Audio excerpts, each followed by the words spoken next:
네. 자, 안녕하세요. 반갑습니다. 자, 모두가 서빙을 하지 않지만 서빙을 받지 않는 사람은 없죠. 사랑 공부하는 서빙, 그리고 스타 서빙 이호찬입니다. 네, 반갑습니다. 저는 그 한 달 전에 그 인터넷에다가 몸값 올리는 방법이라는 글을 썼었는데요. 네, 그 글이 화제가 되어서 이 자리에 서게 된 것 같습니다. 제목이 상당히 되게 현실적이죠. 그죠, 현실적입니다. 근데요, 제가 몸값 올리는 방법에 대해서 글을 썼지만 저는 서빙을 하고 있었습니다. 그러니까 저는 족발집에서 서빙을 했었고요. 바로 여기 시청 근처에 있는 족발집에서 서빙을 했습니다. 처음에는 저는 하루 일당 7만 원을 받으면서 파출보로 일을 했었습니다. 그리고 한 6개월 정도 시간이 지나자 저는 임직원분들을 제외하고 가장 많은 급여를 받는 사람 중에 한 명이 되었습니다. 그리고 사장님께서 저한테 편의시라면서 그 아파트를 이렇게 빌려주시기도 하셨고요. 그리고 나중에는 그 가게 바로 앞에다가 어떤 사무실이 있었는데 거기다 제 방을 이렇게 꾸며서 저를 거기서 이제 지낼 수 있도록 이렇게 도와주시기도 하셨습니다. 또 그것뿐만이 아니라 제가 또 운동을 좋아하니까 운동도 열심히 하라면서 1,000만 원 상당의 어떤 그 호텔 피트니스권을 이렇게 끊어주시기도 하셨어요. 그리고 그 외부적으로는요, 대기업에서 두 군데에서 제가 받는 급여의 2배로 고정 급여를 주고 또 인센티브를 또 주겠다고 했었고요. 그리고 그 외에도 많은 그 업체에서 많은 러브콜을 받아왔습니다. 그래서 그런 것 때문에 제가 좀 화제가 되었던 것 같아요. 하지만 그 글에는요, 그런 이 부분만 제외하고 나머지는 사실 어떠한 사실에 대해서 이야기하고자 했었습니다. 그래서 저는 오늘 이 자리에 나온 이유는요, 그 사실과 그 비밀에 대해서 같이 공유하고 소통하고자 나왔습니다. 저는 현재 28살입니다. 제가 고등학교 졸업하고 나서 지금 이제 28살 때까지 제가 실패를 한 8번 정도 한 것 같아요. 어떻게 보면은 1년에 한 번씩 실패를 한 것 같아요. 제가 2006년에 제가 고3이었습니다. 그때 저는 여느 친구들처럼 이렇게 미니홈피를 보면서 얼짱들을 이렇게 구경을 했었어요. 그러다가 갑자기 제 뇌리에 딱 박힌 문구가 하나 떠올랐습니다. 패션의 완성은 얼짱이다 라는 생각이 들었어요. 그런 확신이 드니까 이건 내가 꼭 쇼핑몰을 열어야겠다는 생각이 들었어요. 그래서 정말 가족의 돈을 긁어 모아서 2천만 원을 정말 이렇게 얻었어요. 얻고 나서 그리고 실제로 정말 놀라운 거는 그 당시에 2006년에 가장 유명했던 어떤 얼짱 여성분을 이렇게 섭외가 된 거예요. 그분은 하루에 5만 명씩 들어오는 정말 많은 사랑을 받으시는 분이더라고요. 그래서 저는 되게 의기양양하게 이제 쇼핑몰을 오픈을 했습니다. 그래서 정말 이제 사람들이 5만 명이라는 투데이가 다 제 사이트로 막 이렇게 넘어오는 거예요. 그래서 사이트가 마비가 되어버렸어요. 그래서 트래픽이 걸려가지고 아무도 못 들어왔습니다. 저도 못 들어갔어요. 그래가지고 옷이 걸리지 않고 계속 트래픽이 초과되었습니다. 계속 이렇게만 나오더라고요. 그래서 그날 한 개도 못 팔았어요. 근데 이렇게 반응이 되게 뜨거우니까 저는 너무 기분이 좋았어요. 근데 6개월도 안 돼서 제가 망해버렸습니다. 이게 엄청난 충격적이었는데요. 그게 왜 그랬냐면 이게 당연한 거였어요. 어떻게 고3짜리 애가 사람 관리를 할 줄 알았을까요? 재고 관리에 대해서 알았을까요? 어떻게 보면 망하는 게 정말 당연한 당연한 생각이라고 들었습니다. 그리고 가장 중요한 것은요, 제가 옷을 되게 잘 못 입는다는 거였어요. 그러니까 그냥 무턱대고 그냥 했던 거죠. 아까 보셨던 건데 이제 다들 이제 흥분하지 않고 다들 침착한 상태로 이제 제 사이트를 이제 들어와서 보게 되었는데, 제가 이제 이런 패션을 제가 제안을 했죠. 한번 입어보라. 그랬는데 아무도 입질 않았어요. 그래서 이 호피 조끼가 제일 많이 재고로 남았습니다. 하지만 저도 입지는 않았어요. 뭔지 느낌을 알 것 같았거든요. 그래서 저는 이제 그때 근데 사실 20살짜리고 뭔가 이렇게 사람들의 어떤 시선을 많이 신경 쓸 때니까 되게 쑥스럽고 되게 쪽팔렸어요. 그래서 근데 이거에 실패에 대해서 제가 생각을 해보니까 내가 사장의 자리에서 시작해서 망했구나. 내가 밑바닥부터 차근차근히 올라가지 않으면 되게 손실도 많고 되게 이득이 없겠구나 하는 생각을 했었습니다. 이렇게 실패를 할 때마다 뭔가를 느끼면서 계속 도전들을 해왔죠. 그래서 자전거 전국 여행, 그다음에 음악, 그리고 세계 여행, 길거리 김밥 장사, 그리고 호주 워킹 홀리데이, 그리고 재수생도 했었고요. 그리고 재수생도 했었습니다. 공부하기 어려웠어요. 그래서 이번에는 지난주에 이제 실패한 게 있는데 바로 청춘 손세차장이라고 있었는데, 제가 세차장을 운영하는 거였는데 그것도 망해서 이게 건물주한테 쫓겨났어요. 그래서 하지만 가장 저에게 큰 실패는 바로 첫사랑이었습니다. 저는 첫사랑이 이루어질 줄 알았거든요. 정말 정말 많이 좋아했는데 이렇게 어떤 떠나게 되었습니다. 근데 이렇게 실패를 할 때마다 어떻게 보면 제 자신을 알아가게 되더라고요. 그러니까 실패를 한 번씩 겪을 때마다 그때 나오는 저의 어떤 성격과 그리고 저의 장점과 어떤 단점에 대해서 어떤 제 3자의 입장에서 아니면 솔직하게 대면할 수 있는 기회가 있더라고요. 그렇게 하다 보니까 제가 좋아하는 게 무엇인지도 알게 되었고요. 또 제가 좋아하면서 잘할 수 있는 게 뭔지를 알게 되었습니다. 그리고 제가 이렇게 실패를 많이 했지만 성공을 했다고 말할 수 있는 이유는 저는 이 실패를 통해서 가장 큰 발견을 했거든요. 그게 바로 저의 삶의 목적이라는 것을 찾게 되었습니다. 저는 이 삶의 목적을 갖고 서빙을 하기 시작했습니다. 이렇게 해서 이제 제가 족발집에 이제 입사를 하게 되었어요. 근데 제가 이제 처음에 입사를 했을 때 적응에 대해서 많이 경계를 했습니다. 그 전까지는 제가 어떠한 데에 들어가면 그 사람으로부터 또 일로부터 그 적응을 하려고 하고 뭐 이렇게 적응하기 되게 바빴던 것 같아요. 마음이 급했던 거죠. 그리고 적응이 끝나면 융화되려고 했습니다. 하지만 융화가 전부가 아니라는 생각이 들었어요. 그래서 앞으로 내가 적응을 하고 다시 어떠한 변화를 주자는 생각을 했었습니다. 변화를 주고 또 다시 적응이 되면 또 다른 변화를 주는 사람이 되고 싶었어요. 그래서 이제 저희 족발집은 맛도 있고 되게 청결도 되게 좋았습니다. 그래서 지금도 손님들이 1시간, 2시간씩 줄 서서 기다릴 만큼 정말 손님들이 되게 좋아하세요. 그런데 제 눈에는 뭔가 친절이 되게 부족해 보였어요. 그래서 이 친절을 내가 한번 채워봐야겠다는 생각을 했습니다. 근데 그 친절이라는 게 저만 친절하다고 해서 그 가게가 친절한 게 아니거든요.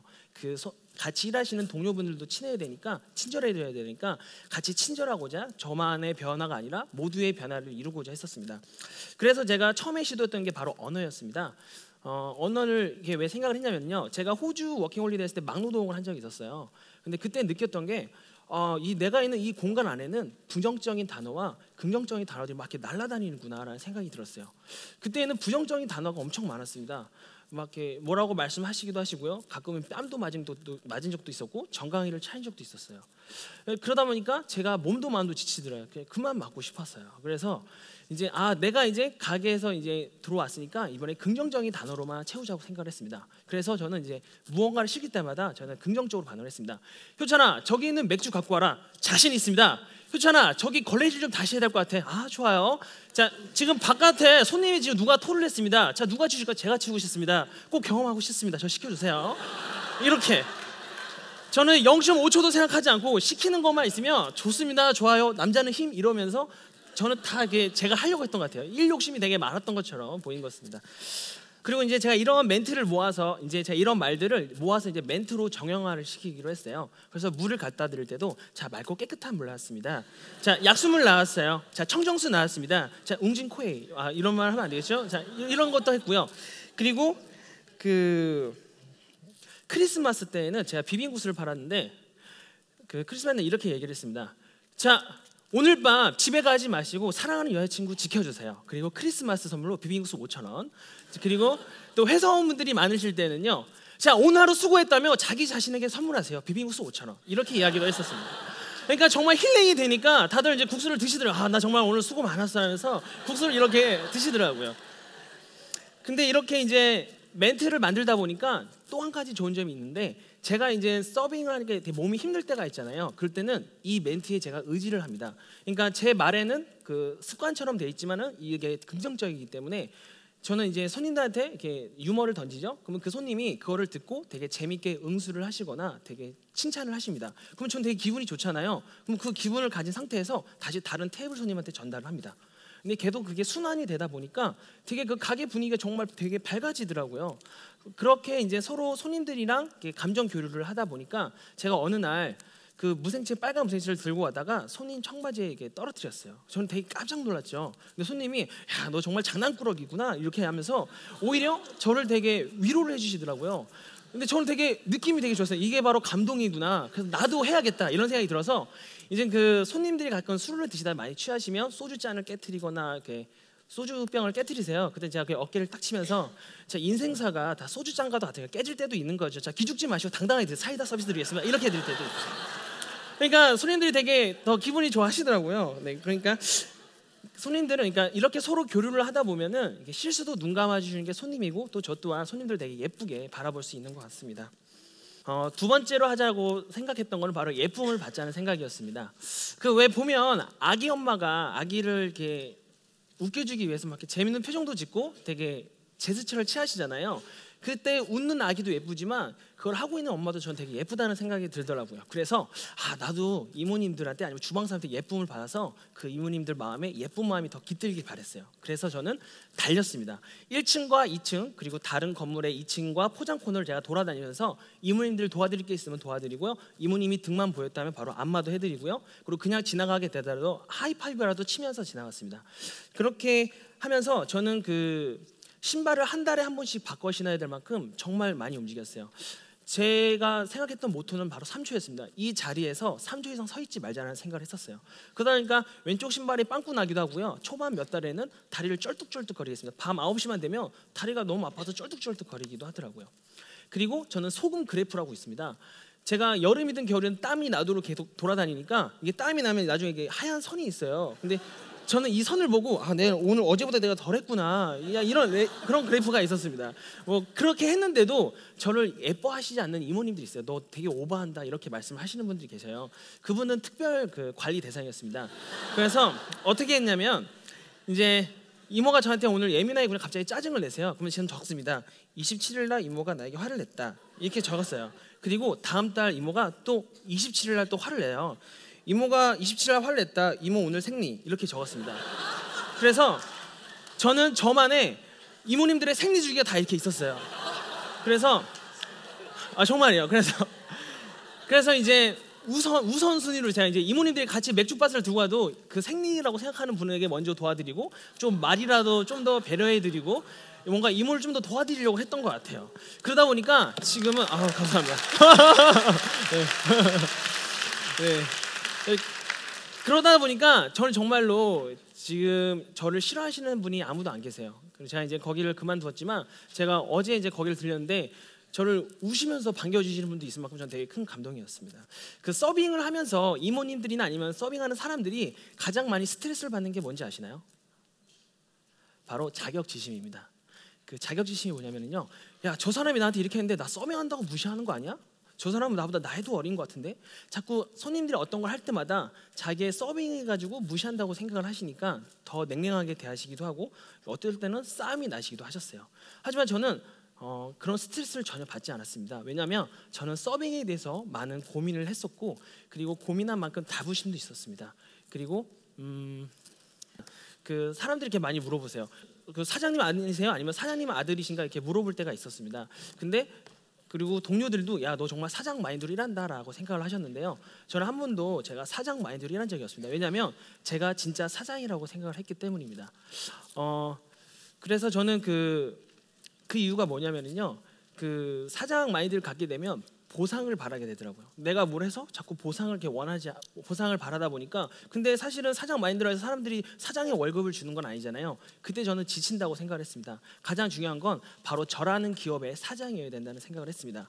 그래서 저는 지금까지 태어나서 한 번도 아르바이트를 해본 적이 없는 것 같아요.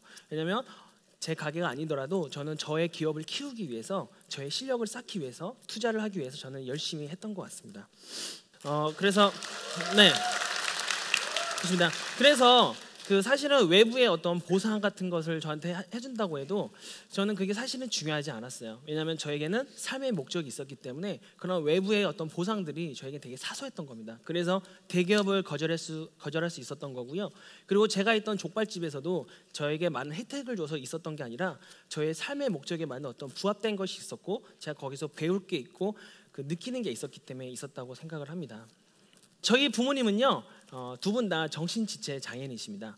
그래서 그 제가 초등학교 때는요, 엄마가 채집통에다 야, 효찬아 메뚜기 갖고 왔었는데 사마귀가 막 여러 마리가 있었어요. 그래서 그때 깜짝 놀라기도 했었고, 또 제가 초등학교 때 이제 수영장을 가게 됐는데 그때 이제 어머니께서 챙겨주신 수영복이 흰 팬티였어요.